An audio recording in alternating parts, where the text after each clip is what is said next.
4 किती झाल्या लाईन्स? 4 4 नंबरच्या 4 लाईन्स झाल्या. त्याच्यानंतर किती लाईन्स आहे? किती नंबर आहे हा? 1 नंबर 1 नंबर. तर इकडे 1 नंबर 1 लाईन थोड्या अंतरावर आपण काढून घेतली. त्याच्यानंतर एकक स्थानी 1 आकडा आहे ना, मग आपण इकडे काय करणार आहोत? अजून 1 लाईन ड्रॉ करणार आहोत. झालं? 4 1 1 411 411. ओके. त्याला मल्टिप्लाय कितीने करायचं आहे? गुणाकार 2 ने करायचं. मल्टिप्लिकेशन बाय 2 2 ने गुणायचंय. मग 2 काय करायचं आपण? त्याला आडव्या लाईन मारायच्या. किती लाईन्स मारले आपण? 2 ने गुणायचे म्हणून आडव्या 2 लाईन्स आपण मारलेल्या आहेत. आता काय करायचं? आपण उत्तर कसं काढायचं असतं?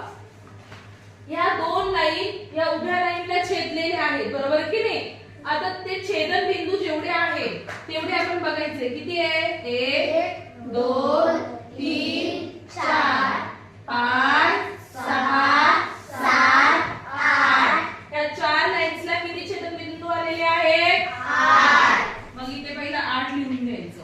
घेतले? त्याच्यानंतर ह्या एका लाईनला या 2 ने छेद दिल्यानंतर किती बिंदू तयार झालेले?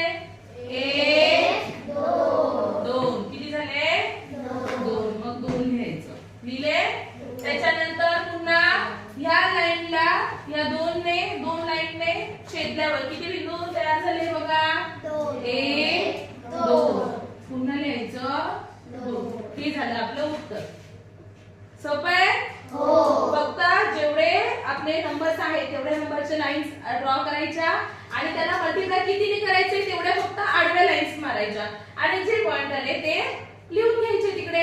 हो की नाही? आता आपण ह्याची पडताळणी करून बघूया की आपलं उत्तर जे आलेले आहे ते उत्तर बरोबर आहे की चूक आहे. ठीक आहे. आपण आता काय करायचं? उभी मांडणी करून आपण उत्तर काढूया. तयार आहात सगळे?